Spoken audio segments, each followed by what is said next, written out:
Hi folks, we're back. Just like Freddy Krueger. That's right. Crawling out of the grave. Dwayne, Yes, sir. before we go to serious stuff, Robert Clary, age 96, passed away. He was the last Oh, I bet you I of the know. cast members of Hogan's Heroes. Oh, no, wrong one. I thought you were going to tell me it was the last Tuskegee Airmen or one of them. I see there's something about them, too. Nope. He was the last one of the cast of Hogan's Heroes. Which one that was passed he? away. He was LeBeau. The little guy. The little guy, the short guy, 5'1", yeah. LeBeau. So anyway, rest in peace, Robert. One other thing, too, a little bit off the beaten path. So they picked the MVPs. In the American League, it was Aaron Judge and Goldschmidt. Paul Goldschmidt won in the National League. I think both of them deserved it. I don't have any complaint. However,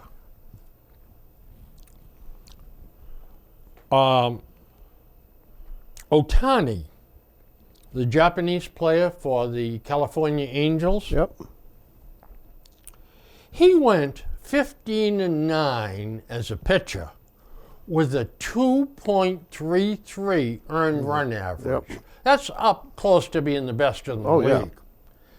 And 219 strikeouts in 166 innings he pitched. And he batted .273 with 34 home runs and 95 runs batted in. He's an all-round player.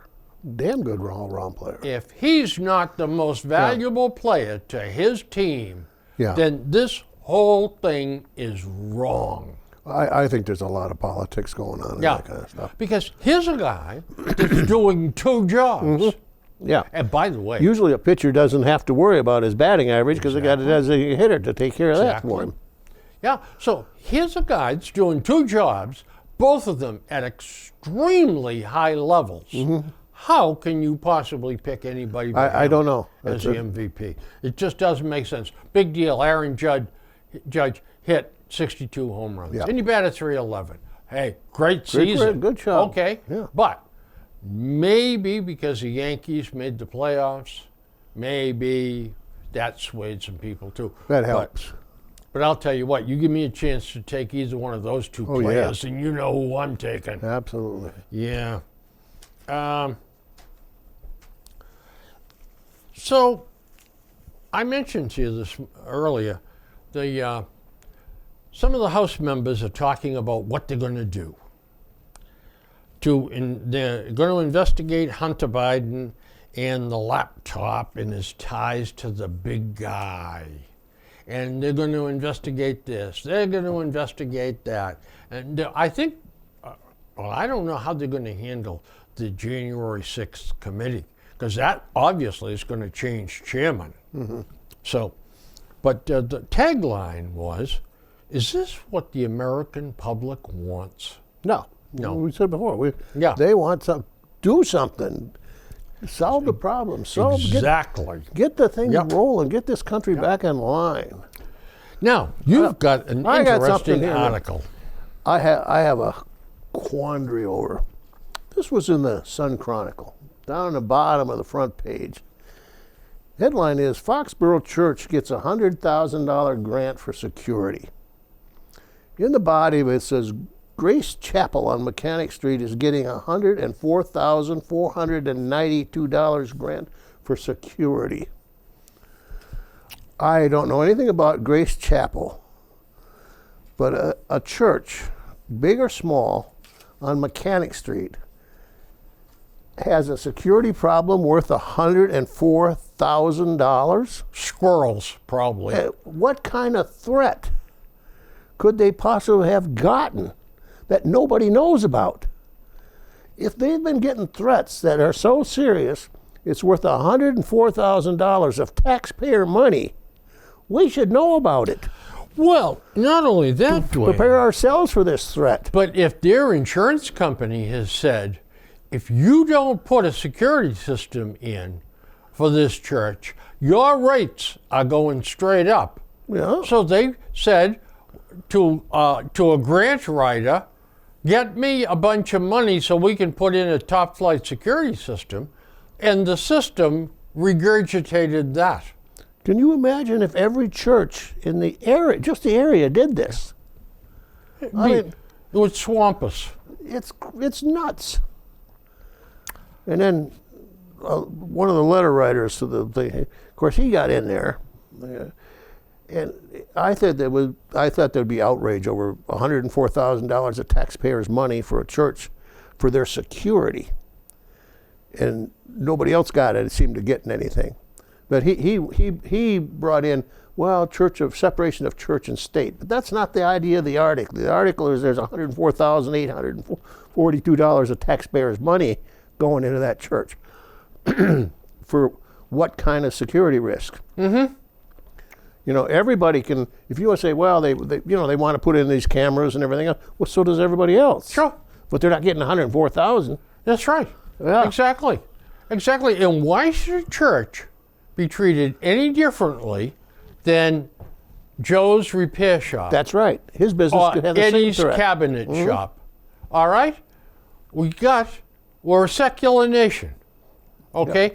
Churches don't get special treatment I don't even for their look at it as a security. church. I just want to know what is their security risk? Why do they think that they are so unique that they should get $104,800? Yep. But we'll never know because never nobody know. follows up on No. anything around here. No. I mean, look at our police station. We had a huge cost overrun on building that. Oh, my God. And the people here oh, that's great. Just don't bother us. I only with went that. up there. I'm not sure why I went up there for. I hadn't been up there. I had seen it. So I went up on the far road and came back around this side. I pulled into, I know what it was, because when we went away, we put our house on house watch. Nobody answered the phone when you tried to call them. We didn't use 911, we just tried the business. Yeah. And nobody would pick up. So I said, we're going down to, I don't know, someplace in Rentham. We'll just stop in. Bill, I could not believe the size of that place for a town of what, 9,000 people? Well, I think we're up to 11 now. 11, well, Yeah. whatever.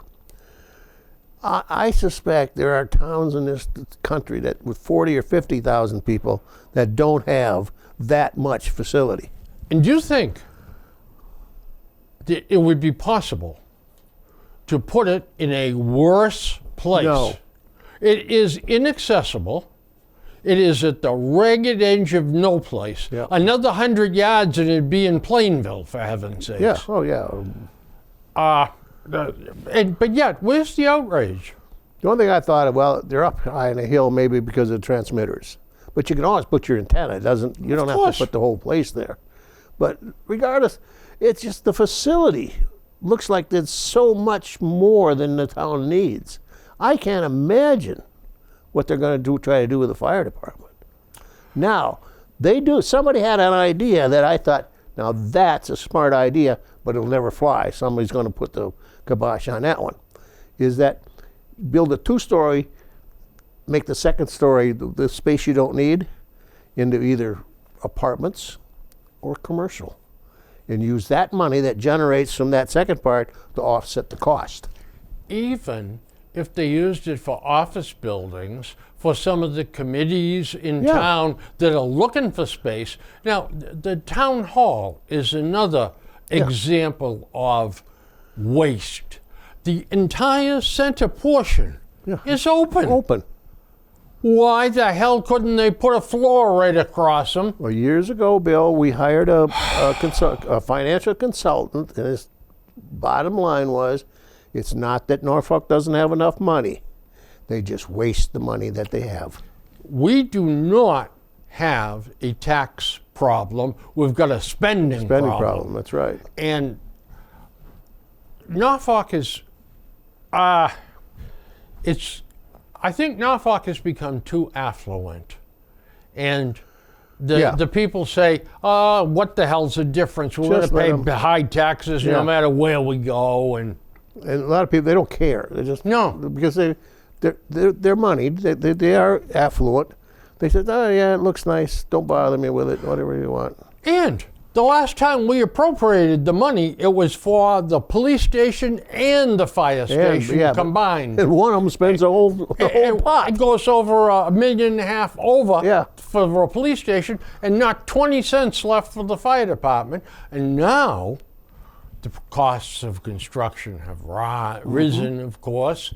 And now, we're going to get hammered with a big firehouse. Oh yeah. And I don't know. It's amazing. I understand a lot of the elected officials are volunteers, but we've got a town administrator now, and I think that unless some miracle happens, they should change that to a town manager and go to a strong town manager government with an advisory council and forget about this stuff about select people. Yeah. That it was nice in the 1700s and 1800s, Yeah. but it's no longer applicable. Well, I mean, you look at the people that get elected, they all get full-time jobs. Holy cow. If you're doing the job of a selectman properly, you better have an extra 15, 20, or 25 hours a week Yeah, exactly. to do things, to research things, to go to school functions, to go to this meeting, or to go to that meeting, or to have a citizens' night or something. But if you're running a full-time job Yeah. and a selectman, but you can't do it. It's,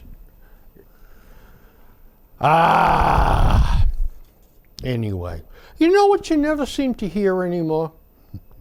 Hunky dory. Hunky dory. Yeah, Hunky that is dory. an old I saying. haven't heard anybody say that for I don't know how long. Maybe it's somebody. Maybe we're not hunky dory anymore. Yeah. Bee's knees was another one with it. Bee's knees. Yeah, yeah. I never knew what the hell that meant. Neither did I. But that was something from the 20s. Yeah. What are your thoughts? I'm going to guess what your thoughts are, but what are your thoughts on the proposal? Well, it's not a proposal anymore. It's going to happen. Changing the name of Army bases. That's the most ridiculous thing I think I've ever heard of. It's absurd. It means absolutely nothing. It's an appeasement to a small group of people that would whine about anything. Bragg has been Bragg. Benning's been Benning since day one. 99.99999% of the people don't know where the name came from, Oh, and or do they care? I went to Camp A.P. Hill in Virginia. Yeah. Oh, do you know he was a Confederate Oh general? my God! Oh, it didn't affect my life one damn bit. Yeah. You got to be kidding me. And it's not. It looks so innocent on the surface, but the expense is going to be millions and millions and of taxpayer millions dollars of dollars. just for nothing. Yeah, for nothing is right because the past is the past. And by changing names, you're not changing Changing the history past, that's one right. damn bit. History is what it That's was. right. But they want to deny the history. Yep. These are the woke people. Yep, We have exactly. woke up and we've seen the error of our ways. So we're going to whitewash everything. Oh, that's bad. We're going to blackwash everything. That's bad too. Yeah, that's bad too. But your point is well taken. But it doesn't matter. It doesn't make a bit of difference. It's simply somebody's getting their I was going to say their face in the spotlight, but they're getting their face in the spotlight. They're getting some publicity out of it, and they got this sense of either entitlement or injury all the time.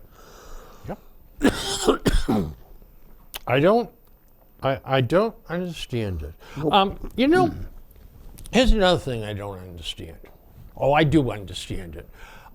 It's these far left people that think that they can change history Yeah. by changing names or whatever. We just will never mention that again like it never happened. Yeah. But wait a minute.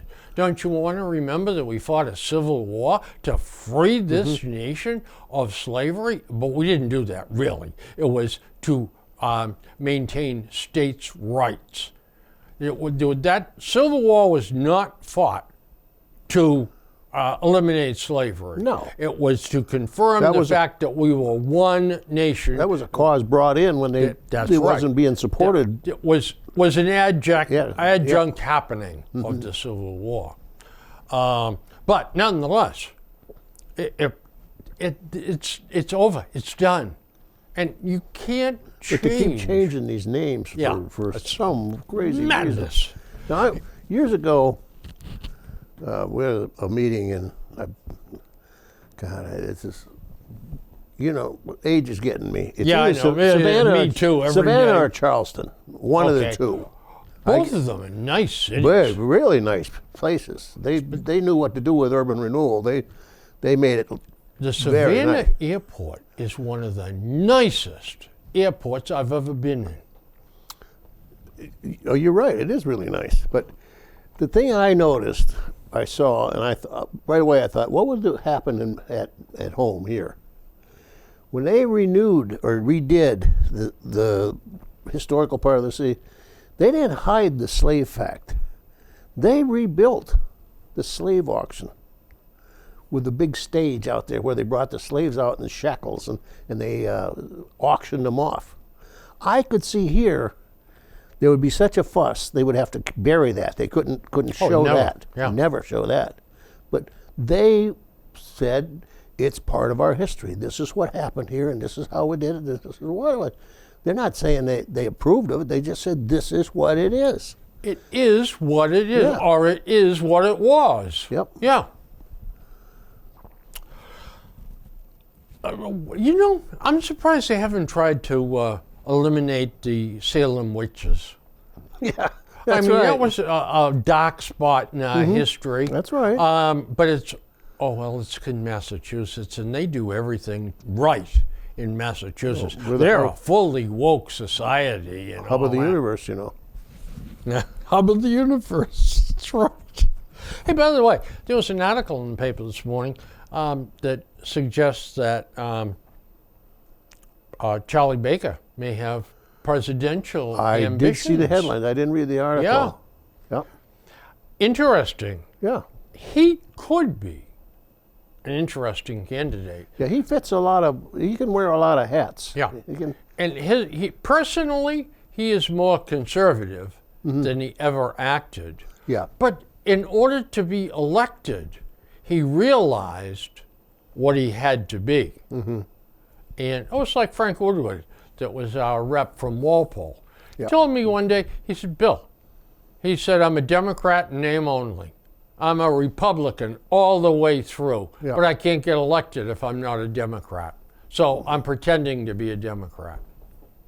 This is what a lot of Charlie Baker was. I'll got to stay away from this issue. I got to be careful with this. But when push came to shove, I thought Charlie Baker did a hell of a good job. I did too. He was. Yeah. He was reasonable, I think that's the. Yep. and he found a way to get along with the Democrats. And get things done. That's right. exact. Oh, getting things done. Exactly. Hey, by the way, President Biden is a real workhorse. I don't know whether you know this or not, but so far he's had 174 days off at home in Delaware Yeah. and 64 days off at Camp David. But yet, has never found one moment to go to the southern border. Now, why do you suppose that is? Travel's tough. Connections, yeah. There you go. Well, I'm glad you straightened that out for me. Boy, oh boy. Tell me something. The World Cup, Yes, sir. In Soccer. Guitar. Qatar. Guitar. Yeah, Kitar is how they pronounce it now. Yep, it's Qatar. It was gutter for a while. Yeah. Well, Now- you know that wasn't going to last. Yeah. Now it's Qatar. It begins this weekend. Yep. And the government Saturday. has dropped a bombshell. No beer sales. Oh, I heard this morning that the Budweiser could have unobtrusive stands outside, but they can't be bigger or shiny or anything. I don't think so. The lead story on Fox this morning Okay, they was must have changed it no beer sales. Now, perhaps they've modified it in a later news review, but in Europe, soccer and beer are interchangeable You can't words. separate them. You cannot separate them. What have we become? By the way, let me give you a one-liner and just say, this is America in 2022. Target is losing $2 billion this year to theft, shoplifting. Yep. What does that say about us? It says that we got a poor security system in the Target stores. Well, you can't touch these people. I know No. that I was being Oh, facetious. and you can't accuse them of anything. They'll sue us, and if you take them to court, the judge says you're released on your own recognizance. And then if they ever get a trial date or a hearing date, they don't show up, and nothing's ever done. Yeah. The retail business tried to portray being tough. That we remember the signs, we prosecute shoplifters and all that stuff. And they tried. You got to give them credit. They did. They took them to court and everything else, but the courts wouldn't support them. No, Massachusetts is a perfect example of that. Well, Rachel Rollins, poster boy for failed. Yeah. I mean, Now she is getting investigated now for some things. yeah. Hopefully they'll find her. But you couldn't pick a Guilty. worse person for her job. Well, and then now Maura Healey is the governor. Yeah. Yeah. Oh, and you've got to burn down cities because that's how we grow. Well, Healy is, again, that's not to get off that subject, but Healy is just the governorship is just a stepping stone. That's right. She has no interest in being governor. Nope. Just give me the publicity and the inside contacts. I want to be secretary of this or secretary of that. Or a diplomat. I am setting my sights on Ed Markey's exactly, seat. as senator. Yeah. Yeah. And it'll be two witches from Yeah. Massachusetts. Yeah, so you got to remember that Healy is she's just occupying a warm in a seat here for a few months. She's not going She's to not do going to rock any boats. anything. That's right. That's right. That's right. In fact, she is going to portray herself as Miss Middle of the Road. Oh, absolutely. Watch her move right to the center. Yep. There's not going to be any controversial stuff going on. Also, I think that, we don't live in Bristol County, so we don't have a dog in the fight, but I think the voters of Bristol County Made a big made mistake. a mistake with the sheriff. Tom Hodgson, yeah. Yep. I think that guy, there was a reason that he got elected over and over for, 26 years Yeah. or something like that. And he was a little rough on the edge if you looked at, but that kind of job requires that. Just like the guy out in Maricopa County. Yep. Sure. What was his name? Arroyo? Something like He that. was yeah. funny. I liked to listen to yeah. him. Yeah. He used to be on one of the TV shows they had him on. He'd walk into those tents. He could put them in tents, and it was hot. And he said, "Well, if our troops can sleep in tents, you guys can sleep in tents." Where did they get cheese sandwiches 3 days at a time? Well, green times a bologna day? is what they try okay. whining about. And he said in there, and they said something about the bologna was green. He says, "I tried it. I didn't think it was too bad." He says, "Besides," he says, "I'm spending 53 cents a day for food. I'm going to try to get that down yet further. You're a sweetheart. Oh, yeah. But you know what? The publicity of somebody like that hurts. Oh, of course. Yeah. Have you seen Byron Donalds on TV? No. Well, Byron Donalds is a representative from Florida. He was reelected again by a huge margin. And he is strident, tough, direct to the point, answers every question. And Fox News has him on mornings Okay. quite often. And man, when he comes on, I stop everything I'm doing for that 3 minutes. I write that name down, folks. Byron Donalds. Byron Donalds. He's going to be on the national ticket one day. He's a young guy, maybe 38 years old, married, 3 kids. It's a beautiful resume. And just talks common sense. Well, that's good. That's what we need that. Have you seen the latest clips on Herschel? The werewolf versus the vampire? Now that's embarrassing. That one is really, it's been on and on and on. That is a very, there's just no reason to go on like that. A werewolf can kill a vampire, so I think I'm going to be a vampire, or a werewolf now. Yeah. And he's on and that stupid. Do you know that he has eliminated any chance he has of winning the runoff? Oh, I think so too. Unless this guy, the other guy, shoots 3 or 4 or 5 people. Yeah, exactly. Herschel Walker better find another job. Yeah, because Unbelievable. I couldn't believe that. I thought first that somebody was making that up, but it showed up all over the place. You know, here's another little news flag. In a poll of people getting their checks for college debt forgiveness, they were asked if they get the checks what they would spend the money on. What do you think the number 1 was? Well, I have no idea, but it's Travel. yeah, it's something that's Number 2, not related. dining. Yeah, instead of putting it back into your education fund. Yep. Or into an investment or in the bank for a rainy day because it's found money. Absolutely. No, they're going to spend it. All right. That we've discussed that at home. I said I would have been so PO'd if I had paid off my sons, or even if he had paid it off, and then next week somebody. And where do you stop? That's the big thing right there. Where do you stop with a program like that? Now you say, well, last year they all got their debt.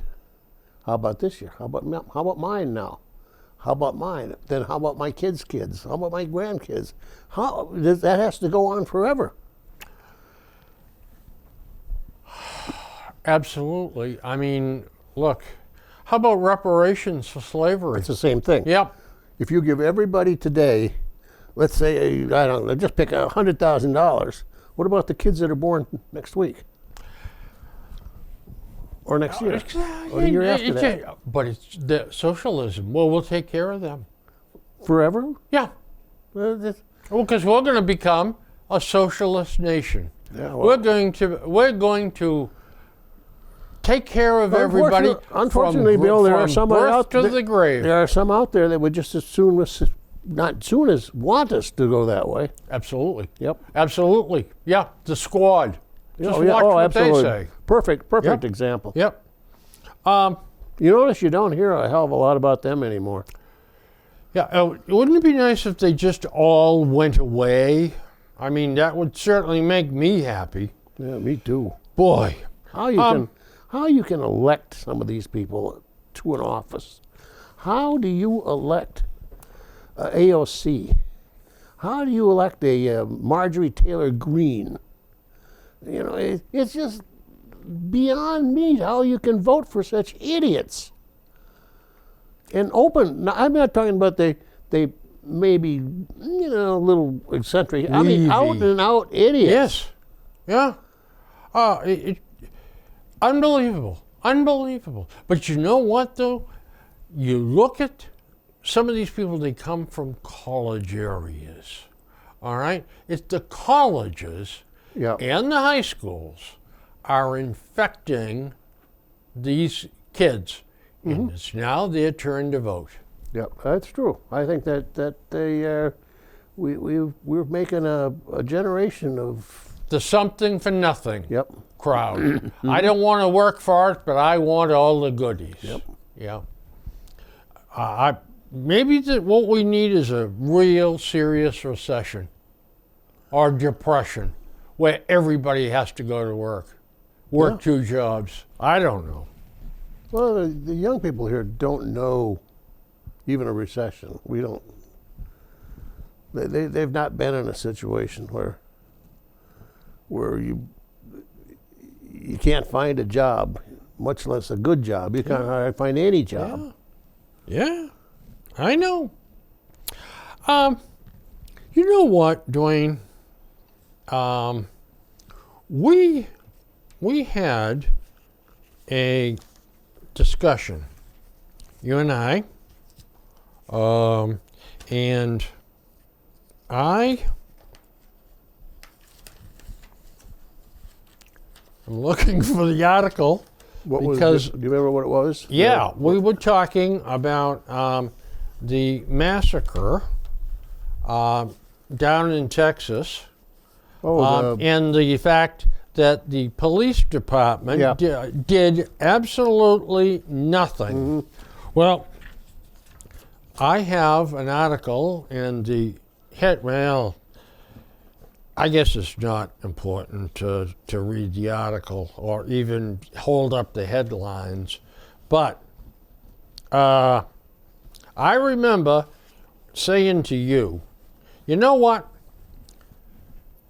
I would get every single cop that was there and that did nothing and fire every single one of them for not going in there and trying to protect those kids. Yep.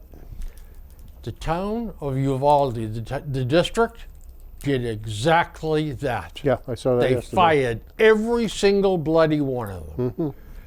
Our show is really beginning to make impact. Well, in I mean, we're America. changing. First, we were just changing Norfolk, and then we got to Norfolk County, and then the state got involved, and now we're national. I'm telling you, Yep, we're getting there, buddy. that's right. There was a study yesterday in the Wall Street Journal. Marijuana might do more damage to smokers than cigarettes. Good. I think that's been around for a long time. That the chemicals and stuff in it, Yep. as far as lung damage, that's Well, they've done some studies. Rates of emphysema yeah. for age-matched study participants.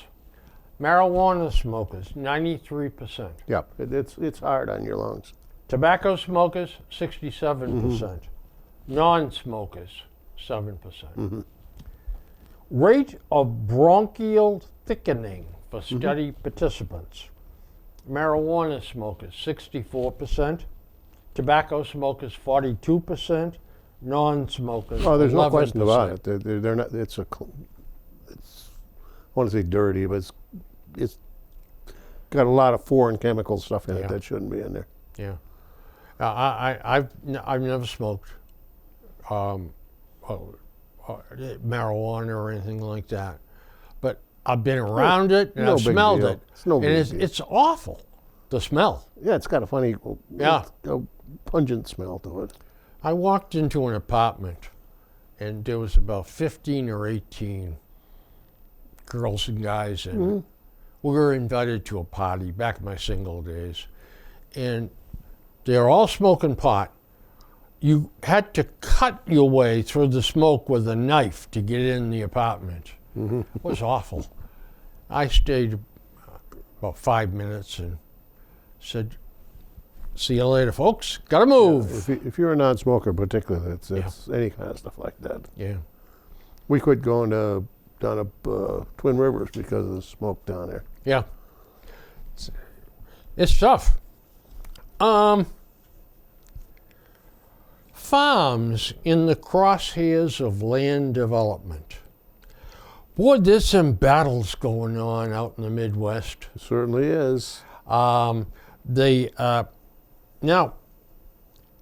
the folks that want to put down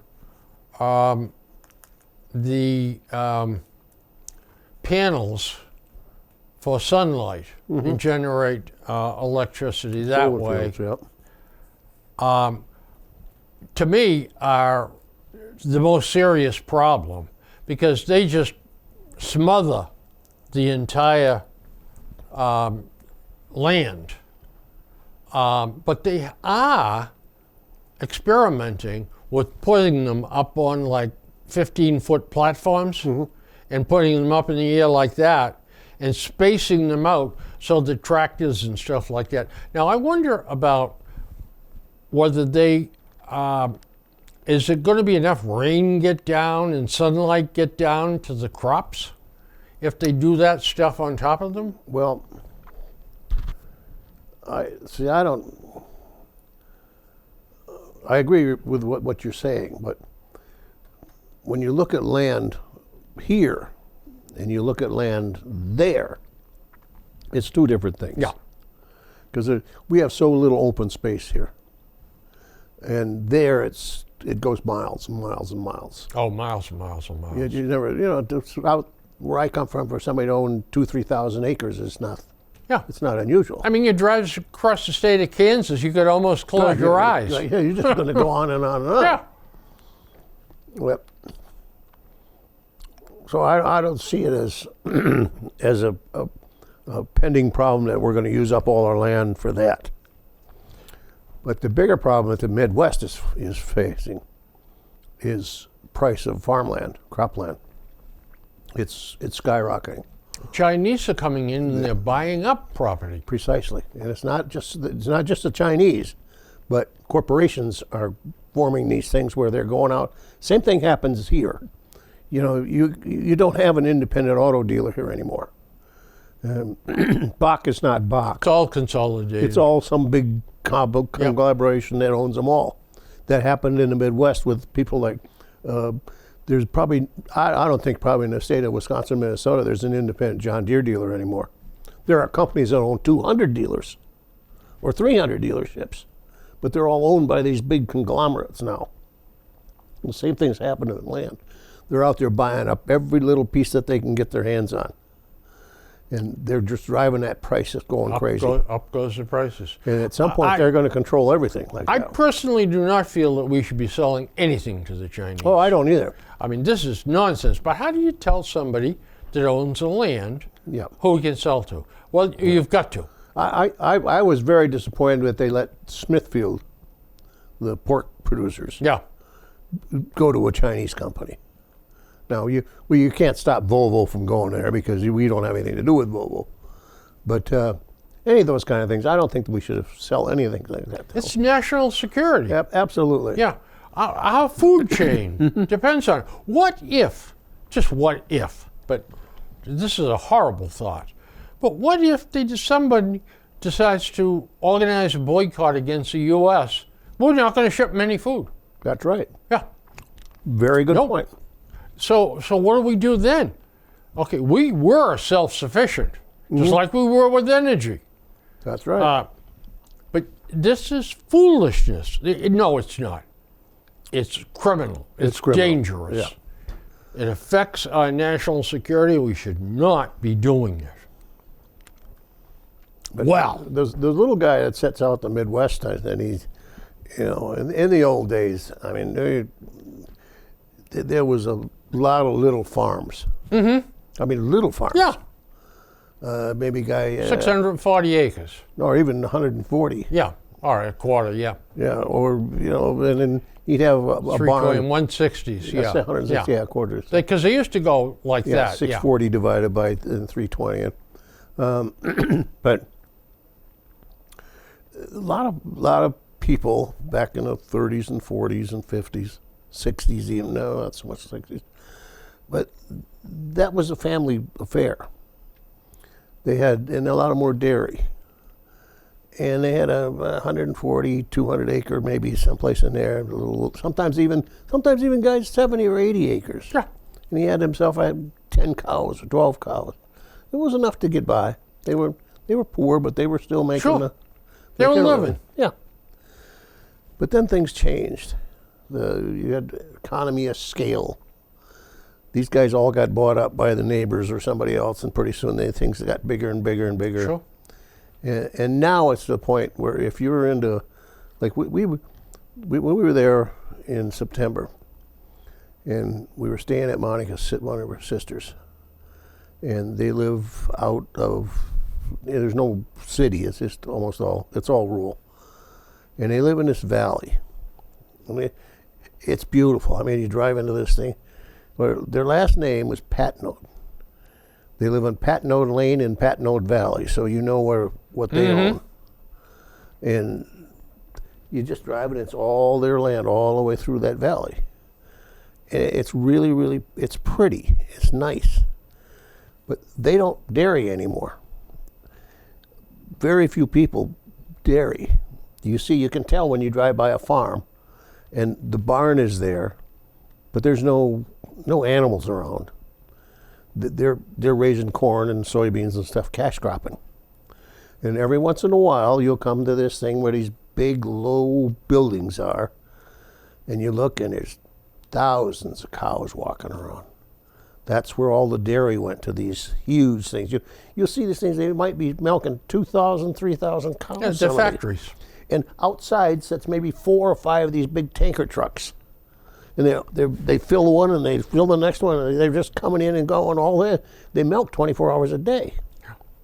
Wow. That's the kind of business that little 140 acre farm with 20 cows turned into. Because you can't make a living doing it little anymore. So it's a whole different lifestyle now. Well, I tell you, Dwayne, I went out to Kansas twice. Well, more than twice, but I mean, I was offered a job as sales manager for a small valve company right in the dead center of Kansas, Ellsworth, Kansas. Yeah. 700 people.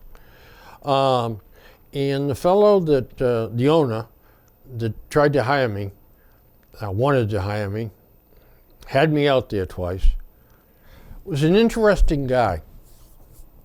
I spent a lot of time with him. And we talked about a lot of things. He was doing well in his company, his little company. They were up to maybe about $7.5 million a year. He knew that if he brought in some help, some experienced guys, he could double that business very easily. And he made the point to me. Well, anyway, we get talking about investments. 15. He has no money in the stock market. He buys land. Mm-hmm. He said, I put my money in the ground. You know, I was out there in 1982. You know that old saying, Yeah. God ain't making no more land. That's right. And I went out to see him in 82 and then again in 84. And nice guy, and if it hadn't been for my family, they weren't keen on the idea. I would have jumped at the chance to do it. Mm-hmm. He offered me a hell of a package. But anyway. But the point is that that's the way they thought out there. Mm-hmm.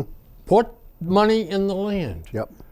Now, I'll bet you there are smart guys running mutual funds, and all, and investments, and that are buying land and just sitting on it and watching it go up 9, 10, 11, 12% a year. There's a term in the Midwest, but where I've come, they're called land millionaires. They don't make money, but they're sitting on millions of dollars. Well, in Kansas, same time, I went to see another guy. He wanted to buy my actuators, and I got to be quite friendly with him, and we signed a good contract with him. But he said he was in a small town, and if I really thought about it, I could remember it, but it was much smaller than 700. A lot of those. And he said, we have the highest percentage of millionaires in our town in the whole state of Kansas. Oh, absolutely. And you know what that was? That was the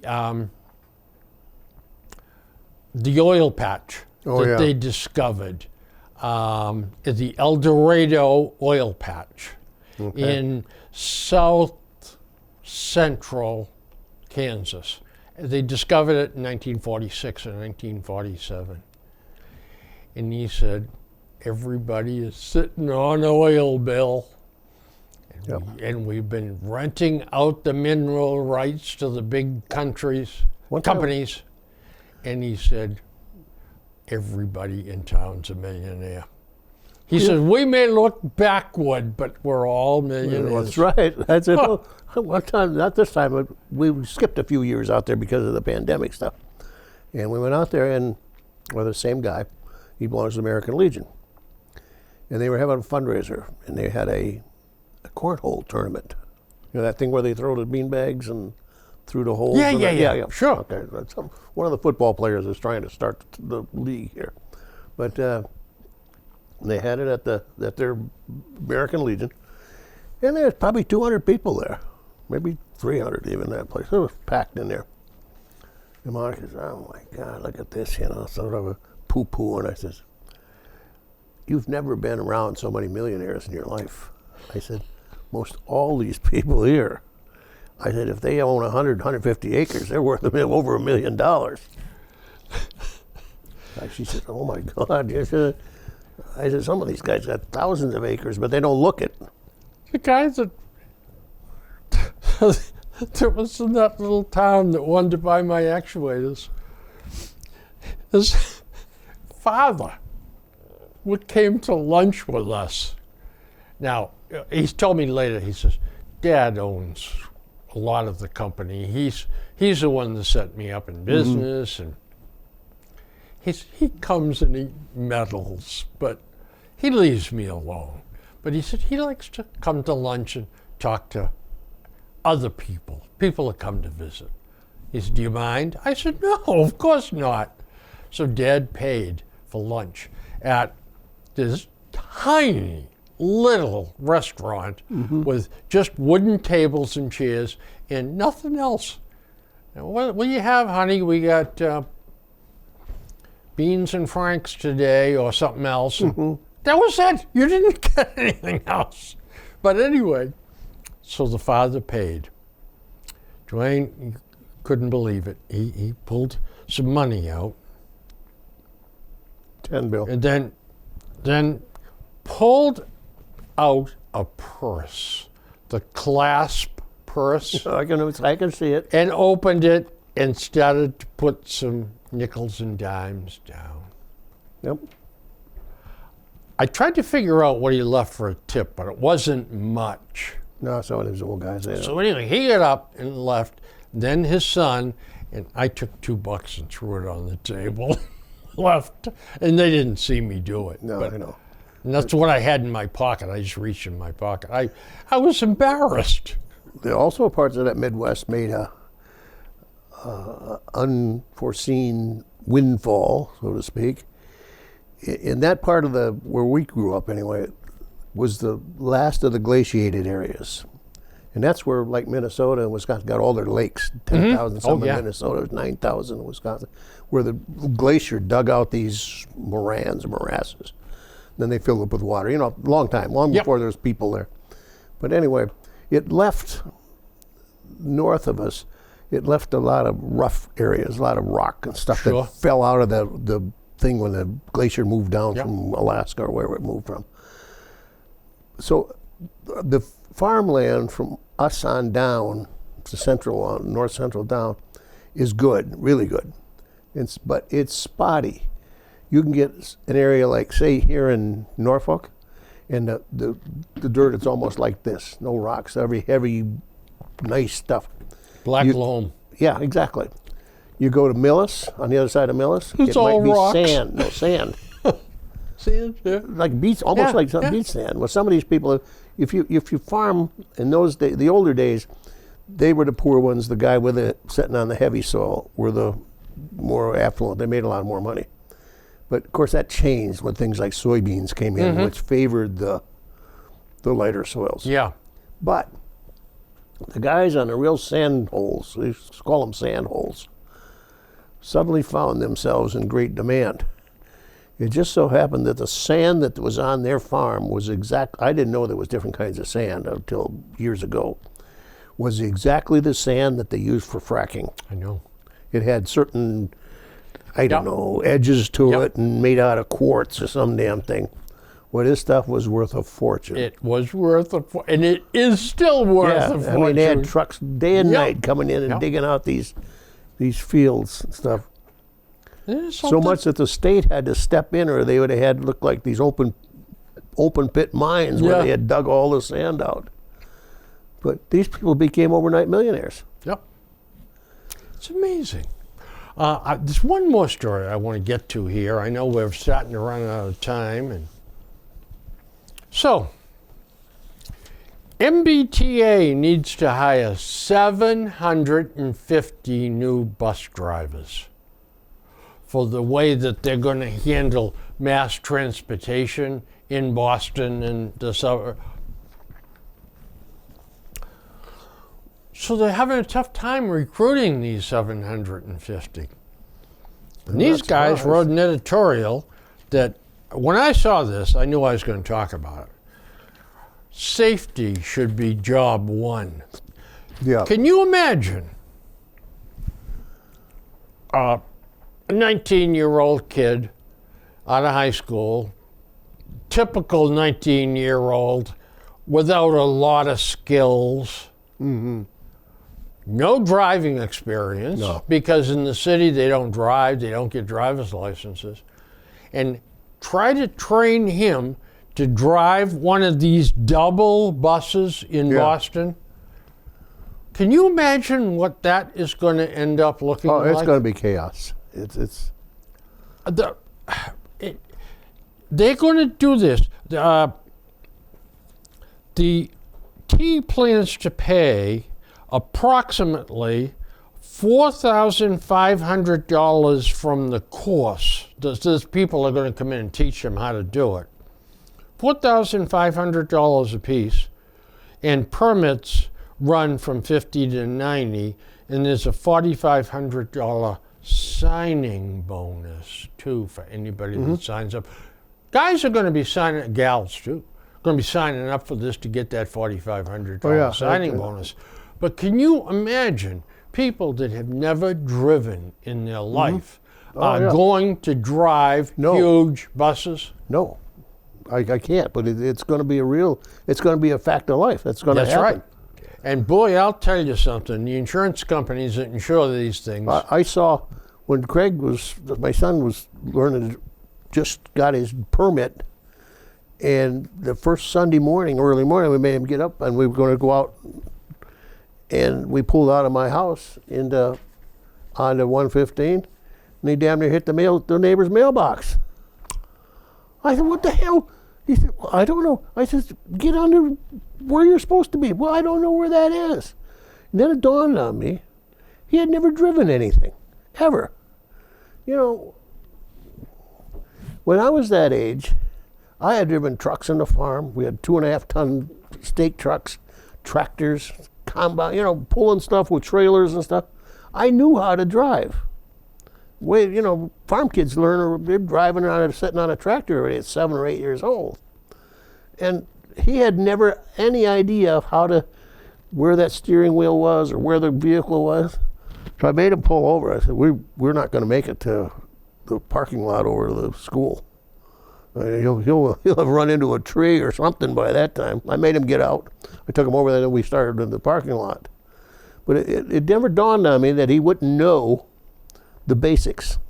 And that's what you're starting with here. People that don't know the basics. I had a 42 Dodge pickup truck in my backyard. It was my stepfather's truck. Mm-hmm. Well, that's what I learned to drive on, driving around the backyard and then down the cart road into the woods and putting it in reverse and backing up. Yeah. I used to do that after school. I was driving on the road here in Norfolk when I was 14 years old. The chief of police said to me, he was friends with my grandfather, he said, "It's okay in Norfolk, Billy, but don't go out of town." Yeah, I can't help you then. I had something down here. Falmouth is going to repeal their ban on plastic water bottles. Well, they are. Yep. Guess what they've found out? Glass bottles are much worse for the environment and much more pollution is involved in building them.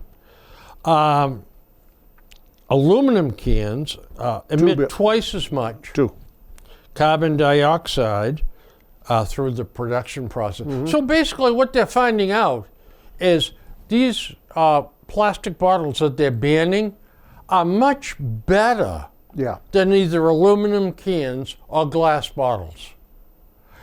But yet, the crazies. I read the same kind of thing, but with the banning the plastic grocery bags. Yep. Going for the plastic or paper ones. They produce 3 times the pollution to make the paper ones that the plastic ones did when they make them. It's unbelievable. Oh, yeah. You know what it is? It's feel-good stuff. That's exactly right. Kumbaya, feel good. Stand in a circle and sing Kumbaya, and somebody says, "Let's ban those stupid plastic bottles you see every place."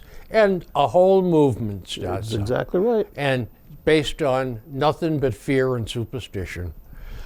People will be a hell of a lot better watching this program. Well, it ought to be mandatory. Yeah, I'm telling you. Well, folks, we're tired out, but we're going to do it for you. We're going to regroup, and we're going to be back in another couple of weeks. Yes, sir. With more. And I am going to leave you with one thought. Okay. We have disrespected the ocean. We've polluted it, overfished it, and used it as a garbage dump. Now the ocean and its inhabitants are striking back. And you can see that with the erosive destruction in Florida, the shark attacks. And let me tell you something. We'd be a hell of a lot better off saving the ocean than messing around trying to figure out how to save 1 degree centigrade in 80 years from now. We'll clean up the ocean. I'm on the ocean side, by the way. I'm on the side of the sharks, too. Okay. That's it. I think that's it. Have we done enough harm? I think we did. Okay. They need a couple weeks to heal here. See you, folks. Bye-bye.